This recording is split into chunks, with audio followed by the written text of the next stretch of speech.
Hey, my name is Petra Cruz, and I'm obsessed with all things birth, but especially VBAC. I am a birth doula and mom who had a vaginal birth after 3 cesareans. In this podcast, we dive deep into the inspirational world of vaginal birth after cesarean. In each episode, you'll hear inspiring VBAC stories, practical tips from professionals who've championed the VBAC cause, as well as my personal journey and how it might help you on yours. From mindset shifts to evidence-based practices, you'll leave each episode feeling inspired and informed. Get ready to soak in the wisdom, embrace the strength within, and join this incredible VBAC community. This is the VBAC Junkie Podcast. All right, today I have an amazing story for you. I got to chat with Ashley, who believes that women are born with strength, wisdom, and courage to birth and be the mothers they want to be. She works very intimately with pregnant women who plan to have a vaginal birth after cesarean by working through fear and mindset challenges while providing emotional support so that they feel heard, seen, and validated while taking the steps to birth their baby on their terms, in their way. Ashley is a VBAC Homebirth Mentor and guide, podcaster, speaker, and she birthed her third baby at home unassisted after 2 surgical births with a special scar. You're going to hear about the challenges that she faced and some tips that she has for you to help you get through those challenges if you're facing them yourself. All right, here we go. Let's dive in.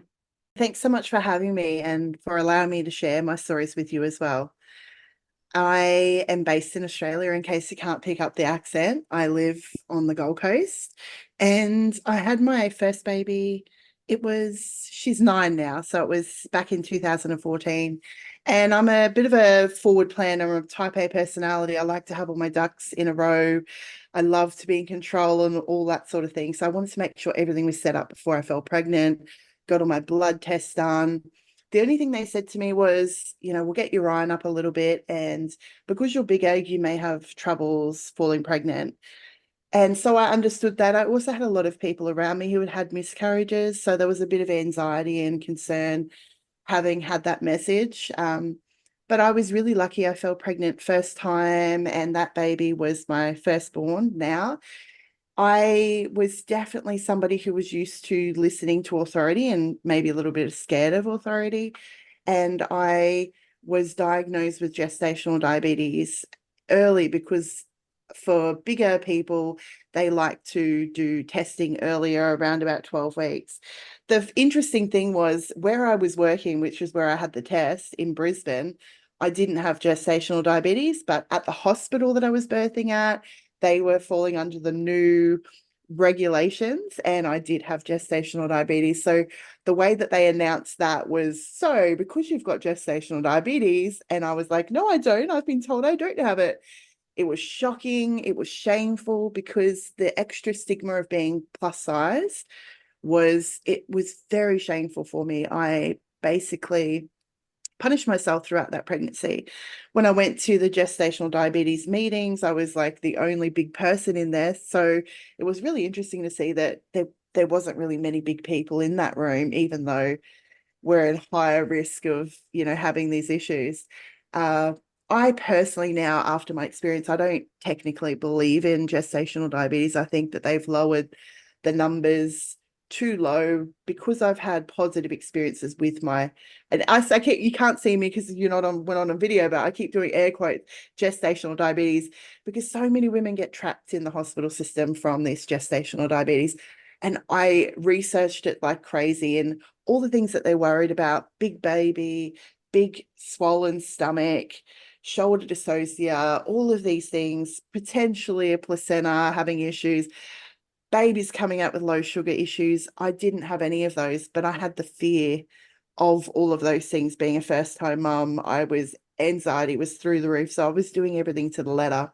I felt really lucky that I had obstetricians who were publicly funded and I didn't have to see midwives. I thought, I'm getting the gold standard care here and I don't have to pay for it because I'm public. What I didn't realize, but I knew inside, was I was receiving cold, clinical. It didn't feel personal. Nobody was excited. Nobody was invested in me or my journey.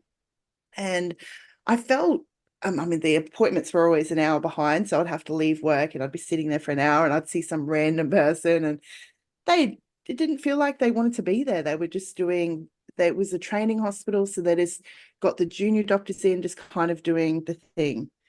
And when I asked them about birth, it was always, oh, well, when we get closer, we'll talk about it. But there was never any conversation about birth. There was never any information provided. And I was always told that we're going to induce you, you're going to be induced. And I thought, that's awesome. I'm going to meet my baby 2 weeks early. I'm so excited. One of the ladies that I met in the GD room, she said, I had my baby in 4 hours after induction. It's like super easy. And I was like, cool. Like my mum had her baby, me, I was her firstborn in 8 hours, no medications, no drugs. And I thought, fine, this is going to be easy going, just go in there, have my baby, and I'll be out the next day. And how far wrong was that story from the truth? We went through 3 days of an induction process where the gels were put onto my cervix. I was flat on my back. They had to do extended CTG monitoring. It was hard for them to get a trace, being a bigger person, which meant I'm fully pregnant, having to lay on my back, which is very uncomfortable. The gels did nothing because my cervix was high, hard, and closed and right at the back. And after day 3 of no progress and nothing happening, they said, we're going to try the balloon, which was a very painful procedure that nobody warned me about. And as I was going through it, I remember thinking, God, this is painful. Like I was screaming, it was taking my breath away. And I thought, if I can't handle this, how am I going to handle labor? They were looking at me as if I was a hypochondriac. The doctor was looking at me like they put me on a high dose of gas that made me, I felt like I was completely off with the, I'd never had drugs before like that. I was just off with the fairies and everything was echoey around me. And it was just a surreal experience that nobody ever sat you down and explained, this is what's going to happen. It's going to be really painful because we're going to put a hand right the way up into your cervix and we're going to try to fit this thing in, even though it's like fully closed. It was an interesting experience and that didn't work either. So the next, all night we went and it was uncomfortable because then you've got to have something in your hand and it's hard to, it's just not, it's not an easy way to give birth, an induction process in my personal experience. And so I wake up the next morning and they said, oh, it hasn't worked. Yeah, well, they'll be in some talk to you about what's going to happen. And essentially they said to me, look, we want you to come in tomorrow for monitoring and we'll start the process again on Monday. And I said, why are you going to start the process? Why don't I just come back when I'm in labor? And they said, well, no, we're going to do it Monday. And I said, look, otherwise you can come in for a C-section Monday. And I said, I'm not coming in for a C-section. You'll never get me coming in for a C-section. And they said, okay, fine, we'll have a chat. I said, I'm way too scared to come in for a C-section. They came in and they had an obstetrician meeting that morning and they came back and said, look, we've bumped all the C-sections this morning and we're going to put you first. And this is what we recommend. And this is a 3-page disclosure form. And what do you think? And I was like, okay, if that's what you think, then I guess that's what I'll do. I didn't realize at the reason why they recommended it. They probably assumed she's a bigger person. She's not going to be able to give birth anyways. She's unfavorable. She's right. She's not going to go into labor with this induction. And we're not willing to allow her to wait for the natural process to happen. I think it was more to do with the fact that they had me on insulin for the gestational diabetes and they were concerned about that. It could have been any one big box of goodies that they pulled out and they just decided my fate for me. And being the good submitter, I said, yes, okay, we'll do that. I was petrified and I went through that experience and I came out feeling like a failure and just, even my best friend said to me, you should have fought harder. And I just had so much shame. I just felt it was at a time before Facebook groups existed, really, and it was all pages and it was like mum wars and oh my goodness, C-sections like the, easy way out and it was just a horrific experience to motherhood. I felt like I let my child down. I just felt like a huge failure through that process. Yeah, and that's so common. I mean, I definitely went through that with my C-sections. Like I felt like, well, my body's broken. It didn't do what it was made to do. So Mm. that obviously just transforms your whole mindset and like your entrance into motherhood, feeling like, you can't sometimes be the best mom. I don't want to speak for you, but how did you feel after that going into motherhood? Yeah, I felt like we then had challenges with breastfeeding, and not because of me, but because of some of the support that I'd received from midwives in the hospital and some of the recommendations and that. And that just was a knock-on effect because my mother had given birth to me vaginally and had no troubles breastfeeding. And I just felt like this huge failure. People said to me before, breastfeeding, if you can. And so I kind of changed my language. I was like proudly telling everyone, I'm going to breastfeed. I'm going to breastfeed. And then people would say, oh, if you can, so many women have problems. I had milk supply.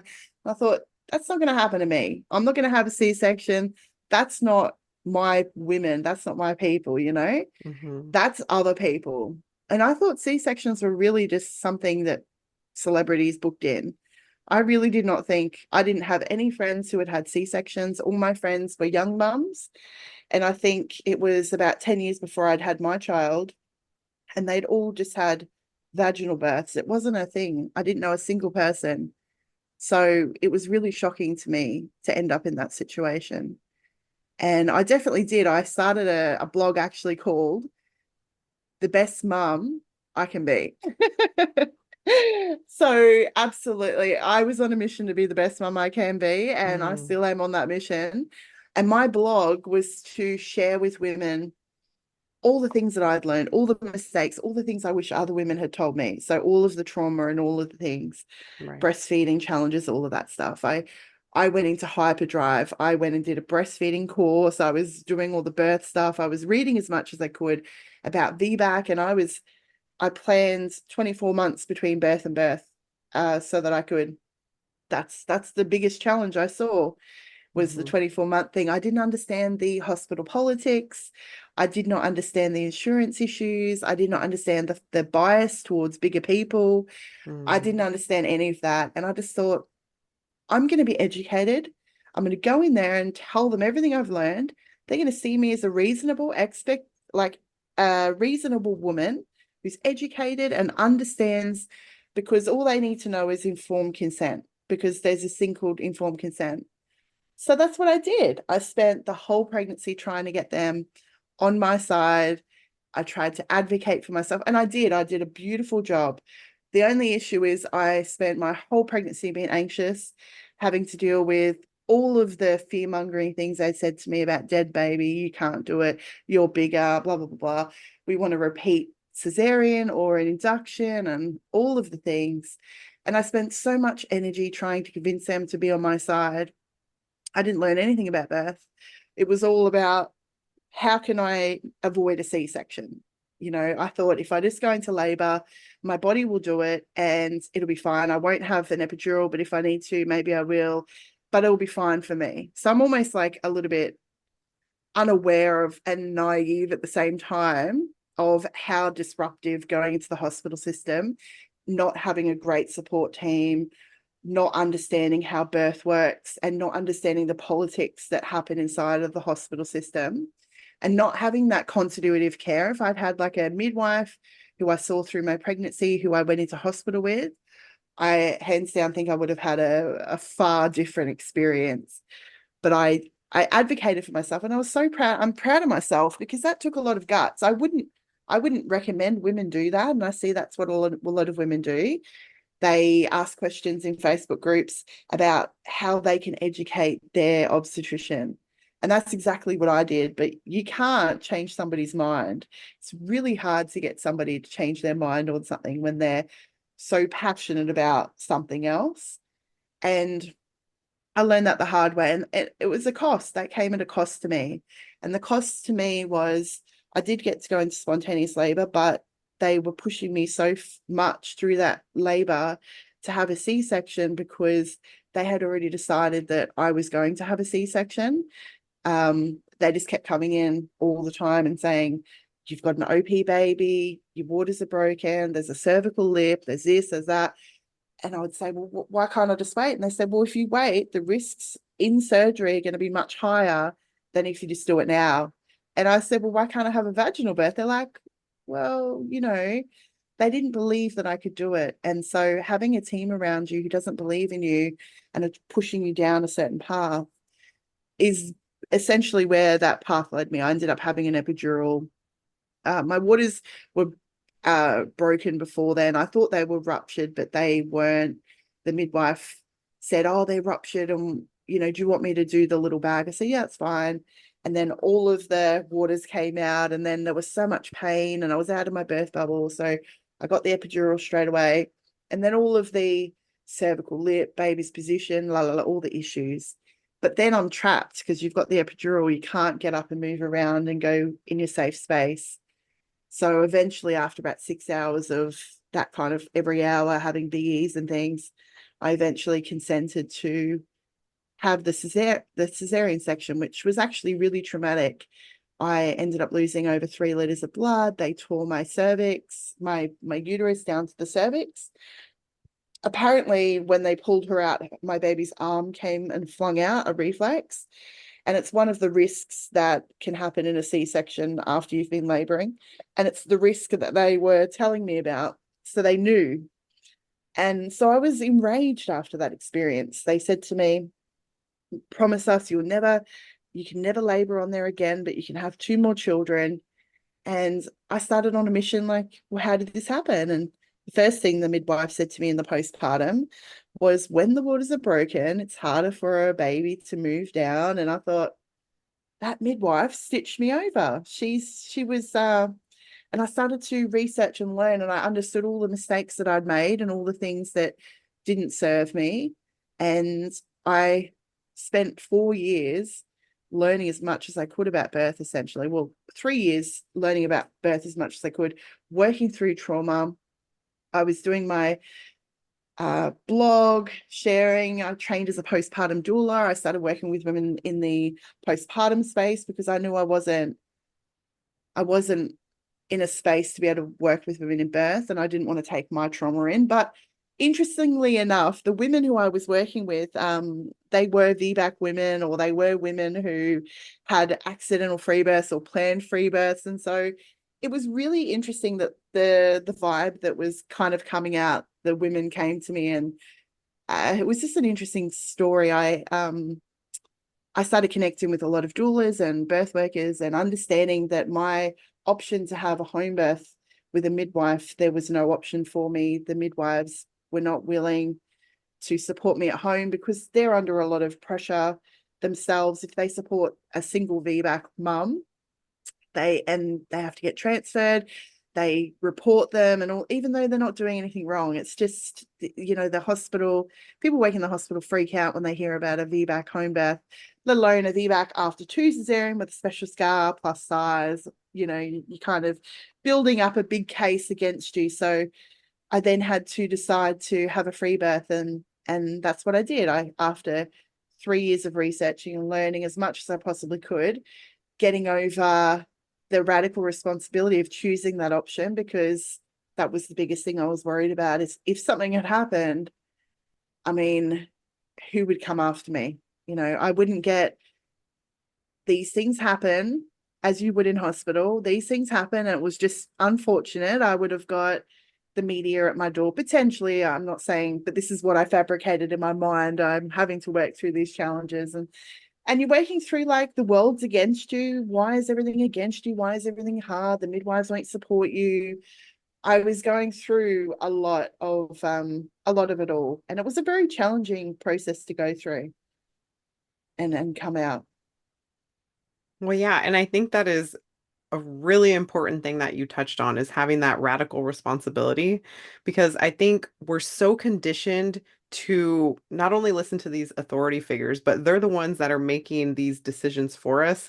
And then when it's like a decision that comes with a what we would call a bad outcome, then we have them to blame for that. But when it all comes on you, it feels different. So, going through that process of taking that responsibility onto yourself and your partner and making sure you're having those open conversations with each other about what if the worst outcome happens? What Mm. would we do?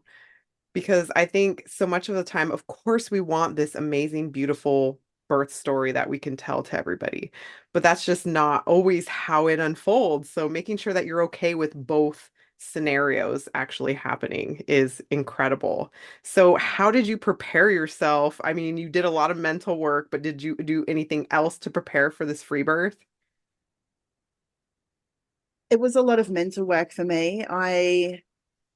The radical responsibility was the hardest thing. And when I could really get my head around the fact that I was blaming myself for what had happened in that hospital birth, anyways. I was blaming them, and it's easy to be angry with other people. But the trauma that I was experiencing and the pain that I was experiencing was blaming myself for allowing this to happen, even though I didn't know any better at the time. And so I kind of just said to myself, and I had conversations with my husband, like, one of my biggest things was like, I didn't want, if anything catastrophic was to happen, I didn't want him to blame me. I wanted it to be a joint decision. I wanted this to be both of us taking the responsibility. But I also wanted to give myself love and kindness going through that process. So if something had happened that I didn't understand at the time, because you can't prepare for everything, you don't know how you're going to, that I would be strong enough and brave enough to work through whatever life threw at me. But also I'd be kind and compassionate to myself, because I'm not going to torture myself again. I'd already tortured myself enough the second time, and it wasn't helpful for my kids. It wasn't helpful for me. So it was really loving myself through that journey. Because if you don't love yourself, you don't care for yourself, who is? The doctors aren't going to. They were causing me a lot of fear and anxiety, but I had to come home and look after myself, or my friend circle. You have to look after yourself through the journey. And so when you're paving a life for yourself and you're making choices for yourself, especially choices that are different to society, you have to be really strong in who you are, why you're making that choice. And so for me, I was going back and forth of like, is this trauma? Is this fear? Am I making this choice because of those experiences? Of course I am, but why am I really making this choice? And I just thinking about birthing in hospital, to me, it's like, what am I getting from it? Like, if they said to me, your babies, there's a catastrophic thing happening, I wouldn't even trust them. Like, that's how bad the connection had gone. Like, how could I really trust them? Because I had a belief that, and I still do in a way, which is why I would go continuity of care. So you've got that relationship with somebody that you trust and you know how they practice. But how can I trust them? Because their eyes are like so wide open, like they are fearful. They're very fearful. And so I couldn't go in a birthing pool in the hospital because of my size. I would be hounded. I would have to drive to the hospital. My husband, sitting in there for half an hour. That's uncomfortable. And so I really made the choice out of, this is the best and safest thing for me and my baby, because the first two times I ended up in a major surgery. The second time I almost died. I was on the table for over 4 hours. I had to have blood transfusions. And I was very angry that they'd put me and my life at risk just because they'd made that decision for me. I think, if anyone else had made a decision to put someone else's life at risk, there would be like court cases. But for women to go into major surgery, or for poor things to happen to women, babies in birth, it's just like not a thing. Nobody even flaps their wing about it. It's just like, oh, it was best for the baby, and the baby's healthy. And so that was the conversation that I had, because I did do birth debriefs with a private midwife. I did one with the obstetrician. I left that one from the hospital feeling, what just happened? Because she was telling me like random, you've got a 15% rupture rate. And I said to her, have you got evidence? And she said, no. And I was like, what are you even talking about? Like, how can you make this stuff up? And she was saying to me, like, if I wanted to have a VBAC after that experience, if I found any obstetrician who was supporting me, they were like some radical rebel like person. I was like, so basically you're saying to me that you are the top of the food chain and you are the top obstetrician in the world that knows what the right thing to do is. And if any other obstetrician in this world was willing to support me, that they're wrong and you're right. Like that is so egocentric. Like it was it was so eye-opening because she was a really supportive obstetrician. And what I hadn't wrapped my head around, and she had told me in that, was that that obstetrician on the day had basically judged me as a bigger person. And so a lot of what I was experiencing was fat discrimination. And I didn't actually say this, but I actually got kicked out of hospital at 37 weeks from one of the hospitals.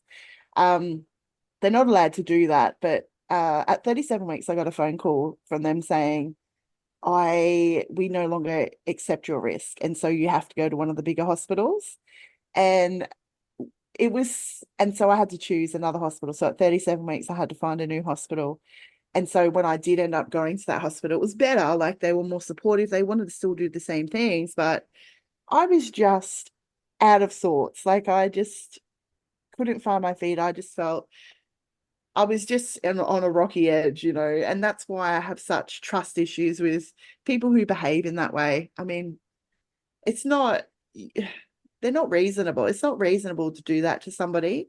None of my risks had changed throughout since they took my care on. So it was like fitting that they couldn't fearmonger me or push me. And they said, we'll just get rid of her so we don't have to deal with it.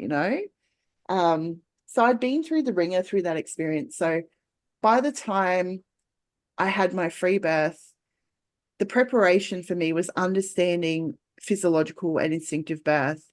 And I'd started my podcast at that time so I could interview guests who were experts, all the leaders. I got Dr. Sarah Buckley and Dr. Rachel Reed, and I was picking their brains and asking all the questions that I wanted on my podcast. And I couldn't find a specific podcast for me. So I created the VBAC Homebirth Stories podcast where I could interview women who I thought were amazing, who were having free births after cesarean and home births after cesarean. There were some amazing podcasts out there, VBAC podcasts at the time, but the home birth stories were far and few. And so I said, I'm going to selfishly create this thing so I can draw inspiration. I was connecting with women in my local area who were a few months ahead of me during the journey and just connecting to the energy and waiting anxiously to hear their news. And every time they had their home birth, I was like, it was that extra evidence that they can do it, I can do it. And so for me, it really was mindset. I didn't do anything physically. 3 pregnancies, I get very tired, exhausted, I get HD, and I don't conform to the spinning babies and positioning idea that everyone likes to talk about. I think that's great for hospital birth, but I think when it comes to a home birth or a free birth, you're not on a timer. You can labor for days. There's no stress. So we don't need to get baby into a perfect position. There is no wrong position. The baby will come out the way it needs to come out. And for majority of women, that will be true. Of course, there are some babies that get themselves into precarious situations, and having someone skilled, of course, is helpful. But I trusted and believed that my mother had never had breech babies. I'd never had breech babies. And I was happy to deliver one at home, birth one at home. I just didn't want to know about it. Same as I was happy to birth twins, but I didn't want to know about it. It was that extra courage step to be able to do it. But in saying that, I do have a friend who had an accidental free birth with a breech baby, and it was a very simple thing. And I've got girlfriends who have had breech in hospital. And I think my mindset completely changed from what was safe and what was acceptable to what I was comfortable with. And it was, when would I be safe? When would I feel comfortable birthing at home? At how many weeks? And how many weeks would I be happy to wait before I, want to look at intervention? It's not that I don't believe in intervention, or I don't believe in medical support, or I don't believe in any of that sort of thing. It's just, I believe in utilizing those when it feels aligned and when it's needed. And I feel that I should be the one that gets to dictate that rather than somebody else. And so that's pretty much how I kind of went into the free birth. I was excited. It was a celebrated experience for me. I had a mother blessing, a blessing way. I had my friends come over and talk about how they met me, and we, like, one of my friends massaged my feet and massaged me, and we had a beautiful lunch, and it was just such a womanly experience. It was very different to my first two. The first two, I had a baby shower and a gender reveal. And this one was about celebrating me as a woman and that new passage, and my friends trusting and believing in me. And it was a beautiful experience. And I was just so excited to give birth to this baby vaginally. I always believed I could do it. I just, sometimes there'd be a niggle of, and there were fears. There were lots of fears, like, what if my baby dies, or what if I was convinced that me or my baby was going to die. And I think it was connected back to my mum lost my third her third baby, and I was having my third baby, and she'd had two daughters. I had two daughters. And I was like, this is going to be the curse, right? It's going to be the free birth, and I'm going to get hounded. But the thing about me, which I really love, that a lot of people don't like about me, is I'm quite stubborn and I'm quite determined, set in my way sometimes. And so, I mean, I was talking to my husband about it last night. You have to be really determined especially if you're going to go through the hospital system, or if you're going to choose a free birth, you have to be really strong in your conviction, and because otherwise you can be easily swayed either way. And that's why so many women get to like 38 weeks and they get induced, and they even maybe convince themselves that, yeah, actually I'm okay with that, but they're not. They just, they don't have it in them, because they're not really, they don't have that conviction and that spirit. And I think a lot of it was beaten out of us at school and how we were raised and through the system. And so I've always had that feisty nature about myself, and I always thought it was the right thing, and I always thought people should be reasonable. So by me being reasonable, I thought they should be reasonable. But unfortunately, society doesn't work like that. It's they it's a false illusion, I think, that kind of happens in societies. They tell you what the rules are, and if you play in the rules, you think you're going to get the outcome. But unfortunately, the rules don't apply to the rule makers a lot of the time. And so it's okay for them to kind of overshadow the rules. And, it's an interesting, I'm just kind of like verbally expressing how I'm feeling about that whole situation, but it's an interesting ride, and it's an interesting thing that we find ourselves in. Yeah, it really is. And it's so true. Like over the years, we have been ingrained to be a certain way. And then, we just keep on that cycle as we're pregnant and we're expecting an amazing outcome because we've been such good listeners this whole time. And it's just not Yeah. like that. So I think it's great to just like follow your instinct or your intuition, that gut feeling, whatever that is that's telling you. So following your intuition is a hard thing to do if you're not a person that has followed their intuition. And most of us are thinkers, because we get that kicked out of us too. So I Mhm. think we're all born intuitive, but what happens is we often get told, unless you can prove that, then you're delusional, or you're judgmental, or you're Yeah. this or you're that. And quite often I'm very good when it comes to people, like reading people's energy. And as I was growing up, I was told I'm judgmental, and I couldn't prove things about people, but things eventually happened. Like, there was this guy that my dad worked with, and he just gave me the creeps, and he ended up being a pedophile and then ending up in jail. But I had no proof about that. He never did anything to me. I just had this feeling. And there were other people along the way that you can't prove. So you start not believing yourself, because nobody believes you. And so I had to really find how to listen to my intuition. And that's been a journey that I've been on for the last few years, actually. I hadn't got all the way there before I had my intuitive free birth, but I believed in physiological birth. It wasn't about woo woo or intuition. For me, it was, I interviewed Dr. Rachel Reed, and she talks about physiological and instinctive birth, how mammals give birth, how our bodies are designed. And so for me, it's not about, I have to be in this birth position, I have to know this. For me, it was like, basically, as you conceive a baby and your baby grows, you don't know how any of that works. None of us do. Unless you're somebody who's researched that and you're interested in that, We don't know, but it actually happens. Just as our heart beats and we go to the toilet every morning or whatever it is, those processes happen. And so when I could logically understand, because I'm a logical processor, I was like, okay, so if I just allow the process to happen and I'm not being disturbed, I'm in an undisturbed environment, it'll just happen. And I don't have to understand how it's happening. I don't have to think, oh, what was that birth position I should get myself into? I just follow my intuition, just as you would if you have a sore leg and you get yourself into the right position. You might go ask a doctor for some tips, but you probably have a good understanding of what feels good for you. And so I started to take on, I'm the authority in my birth, and I did hire a doula, and it was a free birth doula, somebody who had free births herself. And I was very limited in who I could choose as well. It was COVID times as well, 2020. And there was only a few, this is this is like pre-COVID. There's a lot of free births happening now, but before COVID, I was like really a fish out of the water. Now it's like everyone's free birthing. It's a completely changed environment now. So that made it extra hard for me in my mind as a people pleaser and wanting to conform to society.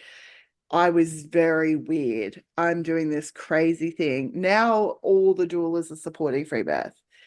Before it was only like a couple radical doulas and it was all hush hush and all this sort of stuff. So it's amazing how quickly the world can change in just 4 years or something like that. But um, it was a very simple process. I mean, I just went into spontaneous labor. My waters broke at 4 o'clock in the morning, which had never happened. It was a very exciting time for me. I had the adrenaline spike.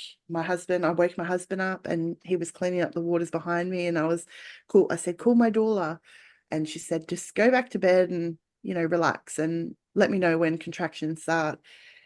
And I was like, I can't go to sleep. I'm too excited. And I put myself on a timer. I'm like, at this point in time, I put myself on a timer for like, I have to go into labor within 24 hours and all this sort of, I have a very different view set now. I interviewed a woman on my podcast who had ruptured waters for 18 days. And that definitely gave me some insight into what you can do. It's just that women don't do anything like that because you have to fight heaven. And, it's not that you can't do it or it's not safe. It's just everyone is induced after, 48 hours. So I went into labor straight away anyways, half an hour later, and it was hard and fast. So there was no warm up or anything. It was just bam, really hard contractions, really painful contractions. And I thought the second labor that I experienced with my second baby, that was quite nice and gentle. And it was, for a few hours, it was breathing through and I'm riding the waves. And I'm like, I was on the toilet and in the shower. And I thought, I'll just do that again this time. Went on the toilet, that was uncomfortable. Went on sitting on the birth ball, that was uncomfortable. I'm in my bed. I'm like, I've got the birth comb and I've got my leg up and I'm like, ooh, deep breathing and moaning and just, oh my goodness, how am I going to get through this? Like, the thing when you've had C-sections is you understand what's to be expected and you understand the recovery. But when you're planning a VBAC, you don't know if you're going to get torn to heaven come. You don't know if it's going to be a super painful experience or if it's just easier to have a C-section. I was kind of in that, you kind of go in that mind, what if I'm making the wrong decision?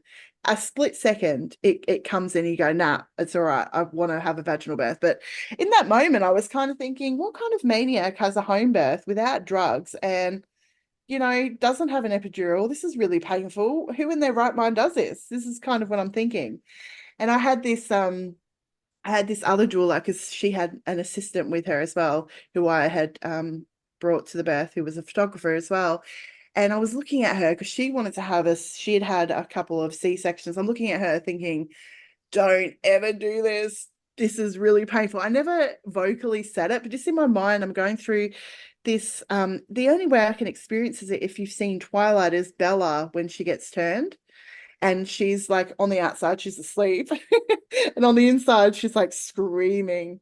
And that's the experience I was having. It was like I was really calm on the outside, and on the inside, I was like being tortured. But it only lasted for about 4 hours. And My children had to, they were so excited. I could feel the energy. They're on the video like, Mum's having her baby. They've got the music, the relaxing music, and they're touching me. And I'm just like, I didn't want anyone around me. I didn't want anyone talking to me. I didn't want anyone touching me. So I had 3 people backed up to take my children. The first 2 were sick.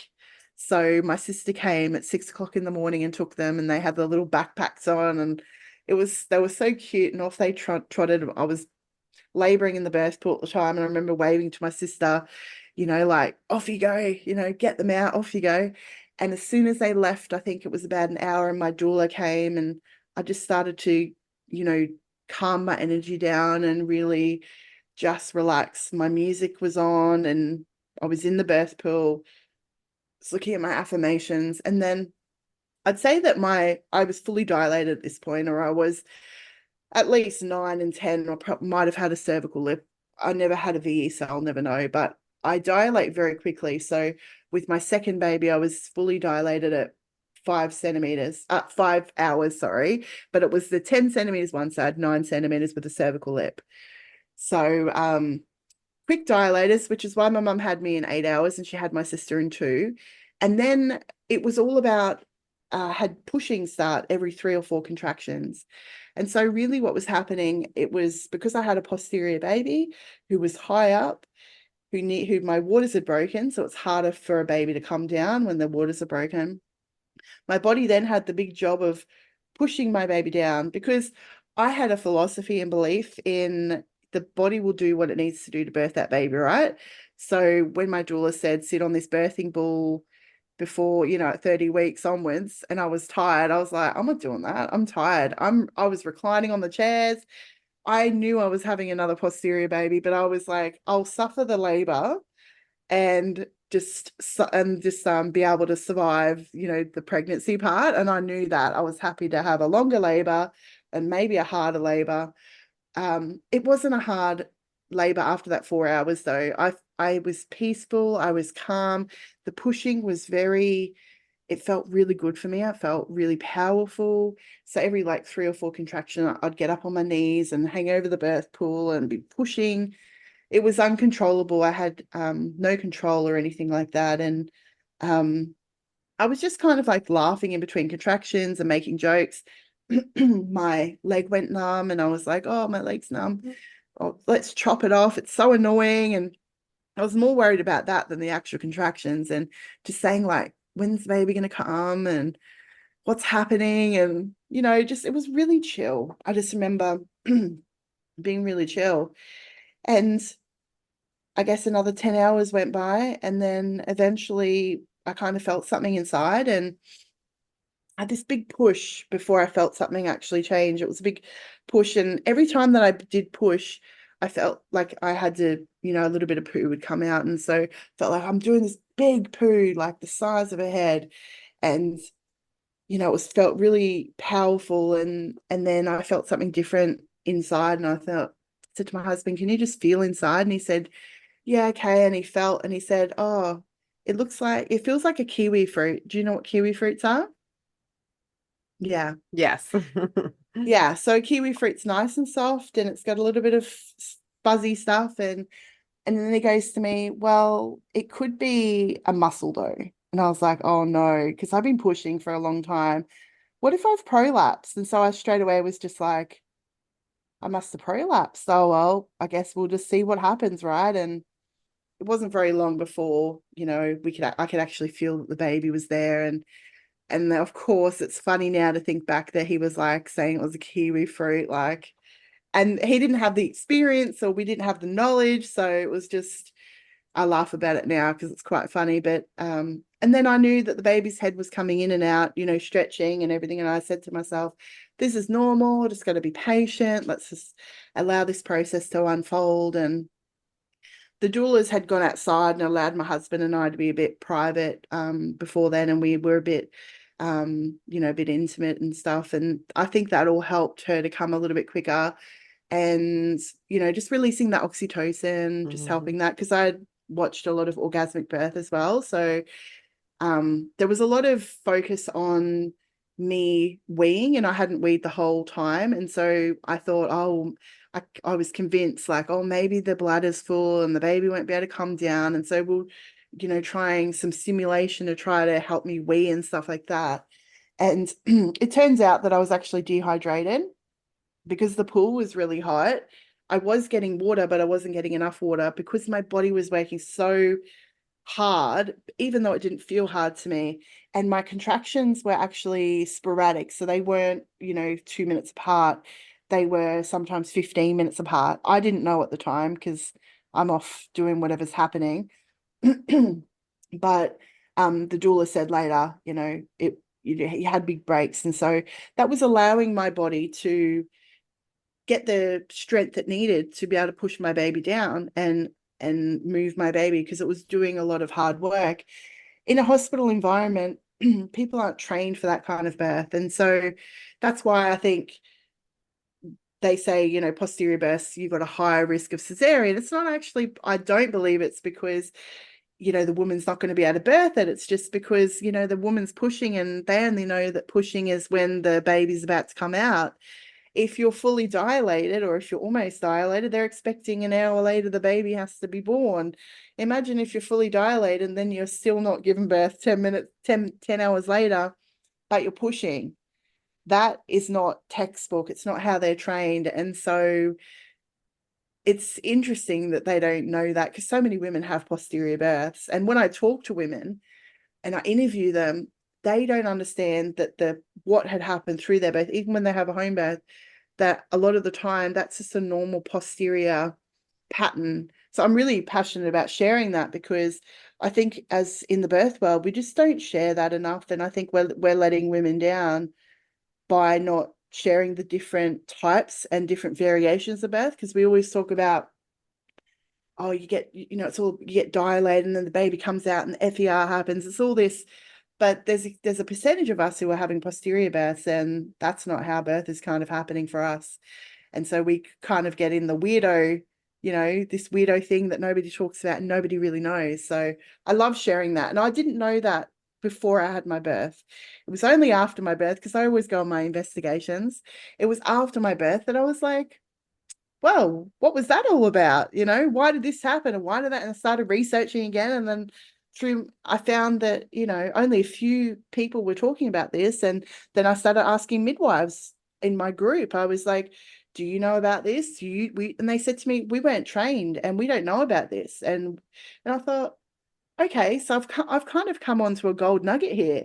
And so I do love talking about that, because I think it's important aspect of, and by me having the belief of physiological birth and instinctive birth, there was no the rigidness of this is what happens, and I wasn't in my mindset on my head and this is what's happening and I should have had a baby by now. I was just going with the flow, and what will be will be. This is how it has to be, because that's what I believe. But most of us don't believe that way. Most of us are convinced in the textbook birth way. And I can see how that could have led to me potentially transferring into hospital. I could have freaked myself out if I thought, oh, I've been pushing for so long. And we hear those stories of women pushing for 3 or 4 hours in hospital because they're told to push before they're ready, and they could probably be pushing for a lot longer. It's just being told to push and coach pushing and all of those interesting things. But my baby's head came out. I'll get back to the birth story. I kind of went off in a tangent. My baby's head came out, and I knew it was going to be painful because I'd been warned. It was like paper ripping is kind of how it wasn't like a ring of fire for me, but I can see how that was like paper ripping. And I thought, oh, I'm getting a tear here. This is, oh, well, it'll be what it will be. And her head came out and I was just, wow, the head's out. And the thing that happens here is I had a pretty undisturbed birth the whole time and my hormones were going well. But what happened was my birth doula intervened at this point and said to my husband, move away and don't touch the baby's head. Don't touch the baby's head. And straight away I thought, I could feel her urgency as an empath. I could feel her energy, and my adrenaline spiked. And I thought, why is she saying that? Because breech babies you're not supposed to touch. I've never seen a video or heard about where you shouldn't be touching a baby's head. underwater, because usually the mum touches the baby's head and it's all lovely. And straight away, my contractions stopped. And so her shoulders were out, her head was out, but my contractions stopped. And I'm in a really heightened state at this point because I'm thinking, is there something wrong? What's happening? And I also hired her, not for the birth, but I'd hired her for the placenta and the blood afterwards because I wasn't sure about that. It became clear to me as I interviewed women on my podcast that a lot of them transferred after birth because of the blood loss. Being in water, it makes the blood look a lot more. And so we have no experience unless you've got an experienced person around you that can say, oh, this is normal. A lot of us, I found a lot of the women were unsure. So they would transfer into hospital just to make sure, just in case. And so I knew that I could birth my baby. I knew that all that was fine because I'd got to 10 centimeters of my second. I thought, yeah, I've got this in the bag. It's all good. But it was the after that I was worried about. And it's ironic that unfortunately, the person I'd hired had actually caused some issues there. So I had this baby that was stuck at the stomach, essentially, with no contractions. And my doula's saying to me, push, push, push. And I'm like, I'm asking my husband to pull the baby out. And he's like, oh, I don't want to hurt the baby. And then I said to my doula, like, can you pull the baby? She's like, oh, I don't do anything like that. I was like, oh, that's really helpful. And so I'm kind of just like laying here with this baby and I'm purple pushing. And then eventually my husband says it was only within a minute or two, but when you're the person, it feels like a really long time, but it was only like a minute or two. It really wasn't a thing. It's just, it felt so emergent with people screaming at me, push. I thought, I didn't want coach pushing. I didn't want any of this sort of stuff. And this is what happened. But she came out and my husband picked her up and she got put on me. And it was just such a wonderful feeling. Then my doula came around and said, look, I'm a bit worried about her labored breathing. I would recommend calling an ambulance. And I'd given out my authority for that. If I could go back, I probably would. I would have checked in with myself a bit more, but I'd given that authority to her. And the baby doctor came out, the baby ambulance came out straight away. And she said, like, cut the cord. And as soon as the cord was cut and we held her up, she started screaming. And he said she was fine. But then the issue became about me because my birth's disturbed. I've got no oxytocin. My baby's away from me. My baby's removed. I've got this random, really lovely ambulance guy in my room. But now it's about, let's get the placenta out. There's a lot of blood coming out. So there was a bit of concern. But essentially, I had a retained placenta. I ended up, my doula told the ambulance to give me a shot of Pitocin, which there was no real fundal massage or anything like that done. And, you're supposed to get the placenta out within a time frame after that. So again, I had to go back and look at all the things that were probably done wrong at that to not really help that situation. And there has been a little bit of mourning as well, because you have this idea of you have this baby at home and then you get in your bed. And to be honest, I wasn't really fixated on I have to have this perfect birth. My ultimate goal was a vaginal birth. And if I could do it again, I would always choose to have that experience. I mean, I would, if I was going to have another baby, it would be a home birth. It would be a free birth, probably a free birth, but I'd definitely have a home birth because I could just imagine what would have happened to me in a hospital environment. But I did go back to that hospital that I got kicked out of because it's my local one, and they were really good actually. I had a lot of trauma from there, and I feel like it was really healed because they were like really surprised and shocked that I'd had a free birth. So one of the biggest issues having a free birth is if you do transfer, you worry about how you're going to be treated, whether you're going to be abused or patronized or whatever. So they were really good in the sense that finally they allowed me to dictate what was going to happen, and there was informed consent, and I got to say, she tried to manually remove the retained placenta out, and I said to her, after 3 attempts, which is actually very painful, by the way, with no medication, I said to her, I do not consent. I no longer consent. I want to be put under. And because I'd been awake for the last surgery, which was very traumatizing for me, I just wanted to be put under. I didn't want to have to live through another experience like that. And they listened to me. They said yes. I signed the waiver form. I did lose a significant amount of blood. So I had a 3 liter postpartum hemorrhage, and that would have been because I ended up having the shot and the placenta was still stuck in there a few hours later. I ended up having about 6 hospital people in my ambulance people in my house at the time. Because of protocol, they had to get 4 ambulances to eventually transfer me. So they needed to have a blood bag before they could transfer me to hospital. So they ended up being here for a couple of hours before I could get to hospital, which is actually only 7 minutes up the road. So that was an interesting experience. Yeah. So all these little things that you just don't know or you're not prepared for. My baby did go to special care this time. They did put her on CPAP for 12 hours. So she probably did need a bit of maybe when I spoke to the pediatrician afterwards, they said like it was just a precaution. She did need a little bit, but maybe she wouldn't have needed it.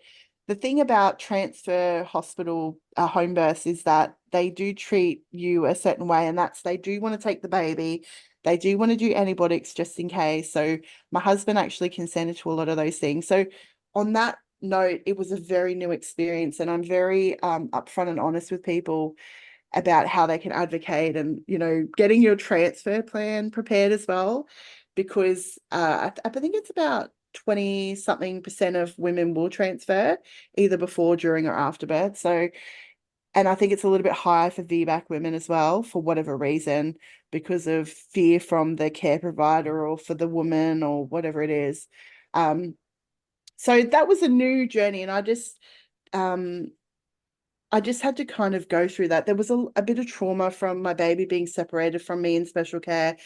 I did blame myself a little bit because for the first 3 or 4 days, I didn't know what was happening. And it was really hard to get to my baby and for her to come to me. And what she went in with, she ended up staying there for jaundice. And so it ended up being like a 7-day thing, which I consented to. She was borderline and all the things that you wish you kind of knew. But it did give me a really good insight into what mums with special care babies go into.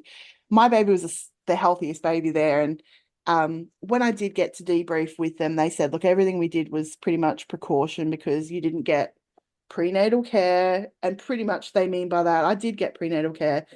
They mean that I didn't go through their system. And so there's a lot of fear when it comes to those sorts of births. But I had the most peaceful, positive experience with my home birth.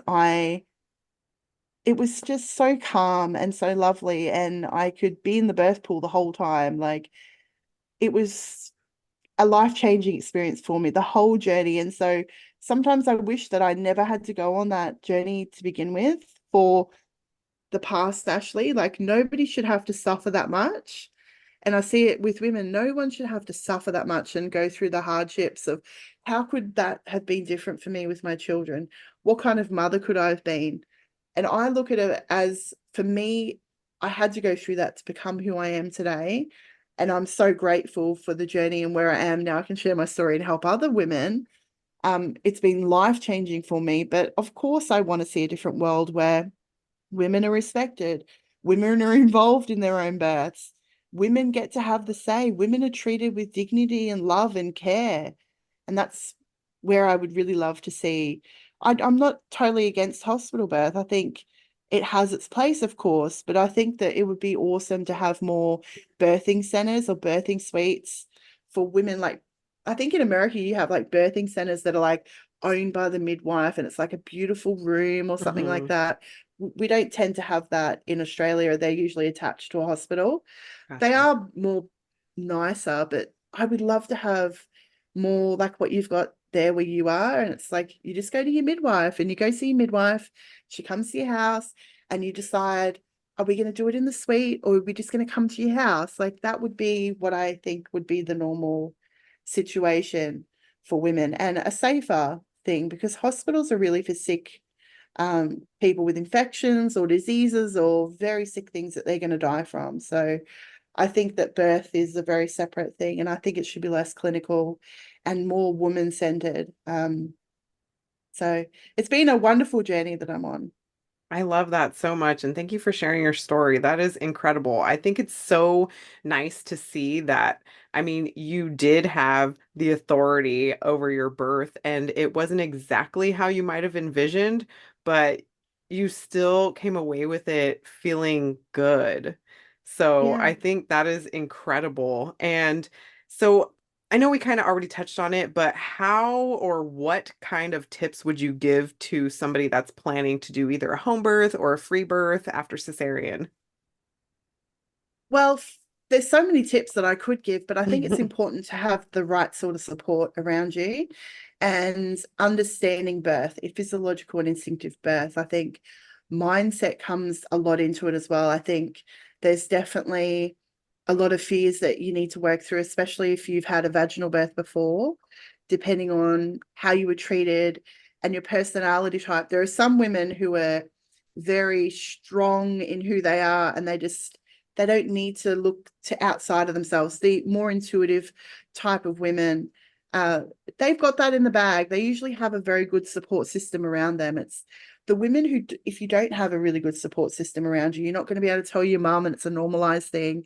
It's a very taboo thing to have a home birth. So what happens is then we cut off our current supply system, our support system, because we can't let our mother know because she's had a traumatic birth, or it's not like every daughter out there is doing this sort of thing. So we don't tell our family and friends. We've lost our support system. So finding that community, whether that's local community, whether it's working with somebody like me or doing a program like my online home birth program, really understanding physiological and instinctive birth, I think is really important. And then finding the right support. So whether that's a doula or a midwife, but finding someone who suits your personality type.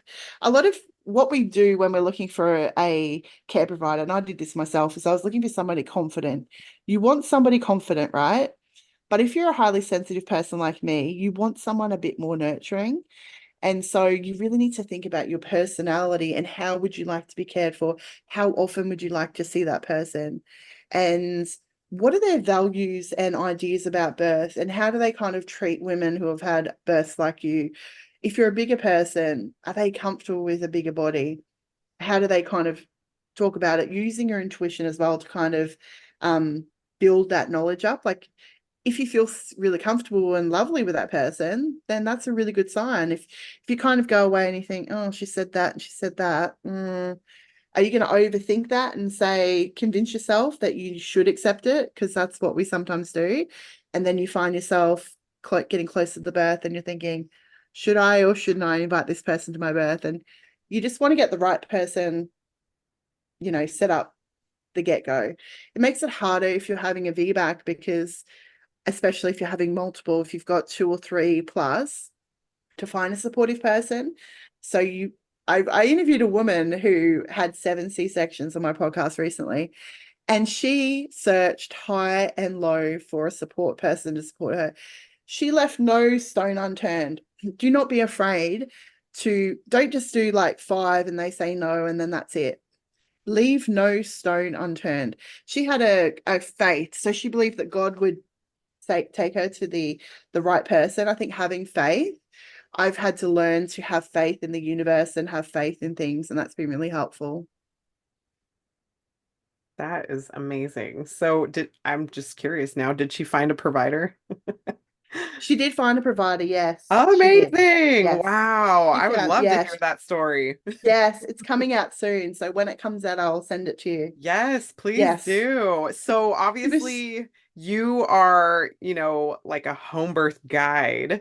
mm. Right? Is that like the proper term that you'd like to be called? Yeah, I really don't find that I fit into any label because now I'm supporting women at birth. Mm-hmm. I'm like, I'm doing virtual birth, in-person birth. Then I do like the guiding stuff. And then I'm a birth educator because I've got my Yeah. programs as well. And then I'm a podcaster like you. So it's like we're putting on so many hats Heck that yes. yeah. So it's just, I am, all of those things and more. But yes, it's an all inclusive. But yes, I do tend to call myself a home birth guide sometimes. It just matters who I speak to. I love it. I love it so much. So if somebody were to want to like work with you or get some like Mm. coaching or something from you, what would be the best way for them to do that? So please come to my website. My website is, I'm sure you'll put it in the show notes anyways, but it's ashleywinning.com. In there, you've got all my services, my programs, and a lot of freebies too. I've got my podcast housed there too. I do have a VBAC Homebirth guide that's a freebie that you can download as well.